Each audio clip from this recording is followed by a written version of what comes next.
तो चलिए डॉक्टर्स, हम अपना नेक्स्ट पार्ट कंटिन्यू करते हैं। और 4 रेमेडीज़ करेंगे इस पार्ट में, और बाकी के और 4 रेमेडीज़ जो है हम लोग करेंगे अपने नेक्स्ट पार्ट में। तो शुरू करते हैं। अब पहले रेमेडी जो हम देखते हैं हेयर फॉल के लिए वो है कैलकेरिया फोस। कैलकेरिया फोस आप लोगों ने ज़्यादातर पढ़ी होगी एज ए बायोकेमिक, बच्चों में जब डेंटिशन हो रही होती है तब दी जाती है। बट अगर आप हेयर्स के मामले में भी देखेंगे तो क्योंकि ओवरऑल जो इसका काम है कैलकेरिया फोस का, वो एक न्यूट्रिएंट सप्लीमेंटेशन का काम होता है, तो ये एज ए सप्लीमेंट काम करता है। तो यहाँ पे भी आपका हेयर फॉल जो होता है वो बंचेस में हो रहा होता है, ठीक है, इन बंचेस। और रीज़न जो इसके पीछे होता है वो भी आपका पुअर न्यूट्रिशन होता है, ड्यू टू पुअर न्यूट्रिशन। तो आपको न्यूट्रिशन अच्छा मिलेगा तो हेयर आपके अच्छे ग्रो करेंगे, है ना। तो कैलकेरिया फोस भी आप दे सकते हैं जहाँ पे आपको लगता है कि इम्पेयर्ड न्यूट्रिशन है, पुअर न्यूट्रिशन है, उस केस में। तो यहाँ पे भी जो आपका हेयर फॉल होता है ये बंचेस में होता है जब आप कंघी करने लग जाते हैं, ठीक है। अच्छा, इसके बाद आपकी नेक्स्ट रेमेडी जो आएगी वो आएगी फेरम फॉस। अब फेरम फॉस के लिए अगर फेरम ग्रुप को आप देखते हैं तो ये आपका आयरन रिलेटेड होता है, जहाँ पे भी आपको लगता है आयरन की कमी है। तो ये कंडीशंस हम क्योंकि बात कर रहे हैं hair fall specially in women, तो विमेन में अगर आप देखोगे तो न्यूट्रिशन भी कोई खास लेती नहीं है, ठीक है ना। और कई बार ये होता है कि अनेमिक लड़कियाँ आपने देखी होंगी, तो जो लड़कियाँ अनेमिक होती हैं, क्योंकि आयरन एक बहुत अच्छा सप्लीमेंट है हेयर्स के लिए भी। अगर आपका आयरन लेवल अच्छा है, बॉडी के अंदर हीमोग्लोबिन बहुत अच्छा है, तो आपके हेयर्स भी शाइनी होंगे, बहुत ज़्यादा हेल्दी कंडीशन में रहेंगे। बट अगर आप आयरन नहीं लेते हैं तो आपको अनीमिया का शिकार होना पड़ता है। तो अनीमिया का एक साइड इफ़ेक्ट ये है कि जो बच्चा होगा, जो आपकी पेशेंट होगी, उनमें हेयर लॉस देखने को मिलेगा। तो hair loss specially due to anaemia. अगर आपको कोई पेशेंट मिलता है जिनमें और कुछ नहीं है तो आप उनको फेरम फॉस दे सकते हैं अगर वो अनेमिक पेशेंट है और उनको हेयर फॉल का प्रॉब्लम हो रहा है तो उसके बाद आपकी जो रेमेडी आती है, बहुत ज़्यादा अच्छी रेमेडी मानी जाती है हेयर फॉल के लिए, टॉप मोस्ट रेमेडी है फ्लोरिक एसिड। फ्लोरिक एसिड अगर आप देखेंगे तो इसका जो कॉन्स्टिट्यूशन है वो सिफिलिटिक टाइप का होता है, ठीक है। तो जहाँ पे भी सिफिलिस होगा वहाँ पे आपका डैमेज होना शुरू हो जाता है। ये चीज़ आपको पता होनी चाहिए कि कोई भी सिफिलिटिक कंडीशन होगी वहाँ पे आपका, जैसे अगर हम हेयर्स की बात करते हैं तो हेयर फॉल शुरू हो जाता है, तो ये एक टाइप का सिफिलिटिक मियाज़म हो जाता है।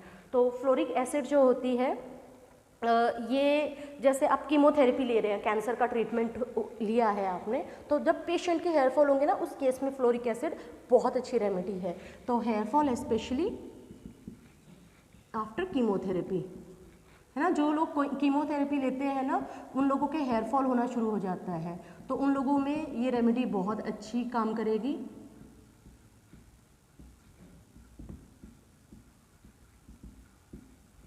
इसके अलावा फ्लोरिक एसिड में आपको क्या मिलेगा, फीवर हो जाए, जैसे कोई आपको, जैसे समझ लो टाइफाइड फीवर होता है, उसके बाद जो पेशेंट कहता है ना कि मुझे ना जी बहुत ज़्यादा हेयर फॉल होने लग गया जब से मैं बीमार हुआ था तब से, तो hair fall specially after fever, तो ये 2 सिम्टम भी अगर आपको मिलते हैं देखने के लिए तो फ्लोरिक एसिड आपकी रेमेडी है। इसके बाद हम बात करते हैं लाइकोपोडियम की। लाइकोपोडियम भी हेयर फॉल के लिए बहुत ज़्यादा अच्छी रेमेडी मानी जाती है। इसमें जो हेयर फॉल की कंप्लेंट्स आती हैं वो आती हैं आपको एब्डोमिनल कंप्लेंट्स की वजह से। सो हेयर फॉल होता है पेट के कारण, hair fall due to abdominal complaints.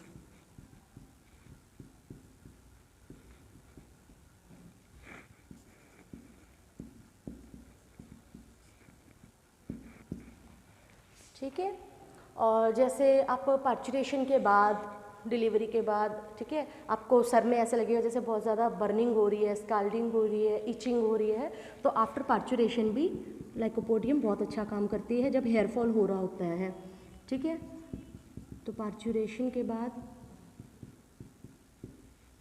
क्या क्या सिम्टम्स आएंगे आपको, एक तो बर्निंग होगी स्कैल्प में, बर्निंग प्लस इचिंग एंड स्काल्डिंग। स्काल्डिंग क्या होता है, स्काल्डिंग होता है जैसे समझ लो जब आपका कोई पार्ट जल जाए बॉडी का ना, तो जो फफोले से बन जाते हैं उसको स्काल्ड होना बोलते हैं। तो यहाँ पे बर्निंग और इचिंग इतनी ज़्यादा है कि पेशेंट जब खुजाएगा ना सर के अंदर तो उसको ऐसा लगता है जैसे स्काल्ड्स बन गए हो, फफोले से बन गए हो सर के अंदर।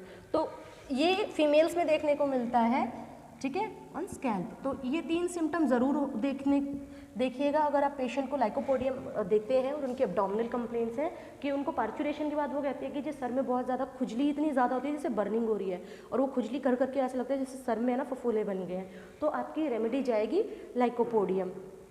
इसकी वजह से क्या होता है पेशेंट के अंदर, अच्छा प्रीमेच्योर ग्रेइंग ऑफ हेयर, जिन बच्चों का या जो जवान लोग हैं उनमें टाइम से पहले ग्रेइंग हो जाती है हेयर्स की, टाइम से पहले बाल है ना सफ़ेद होने लग जाएंगे, तो प्रीमेच्योर ग्रेइंग ऑफ हेयर बहुत अच्छी रेमेडी है, ज़रूर रेकमेंड कीजिएगा अपने नोन को, जिनको ज़रूरत है अपने पेशेंट्स को, है ना। तो अगर आपको देखो आप ये कंडीशंस देखो, आपके बाल झड़ रहे हैं टाइम से पहले, है ना, ग्रे हो रहे हैं, तो पेशेंट के अंदर कैसी फीलिंग आएगी कि सेल्फ कॉन्फिडेंस कम होने लग जाएगा, लॉस ऑफ सेल्फ कॉन्फिडेंस आएगा, प्लस सेल्फ एस्टीम भी बहुत कम हो जाएगी, तो कॉन्फिडेंस आपका लो हो जाएगा, सेल्फ एस्टीम भी आपकी लो हो जाएगी, है ना। ये लाइकोपोडियम के सिम्टम हैं, और इनको फियर ऑफ पब्लिक भी हो जाता है इस वजह से।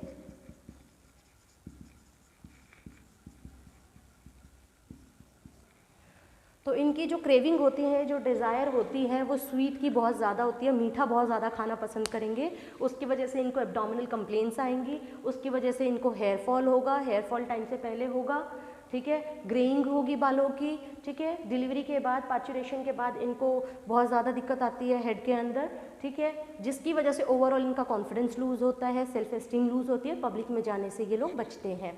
तो ये थी आपकी 4 रेमेडीज़। नेक्स्ट वीडियो में हम और 4 रेमेडीज़ करेंगे हेयर फॉल के लिए। Thank you so much.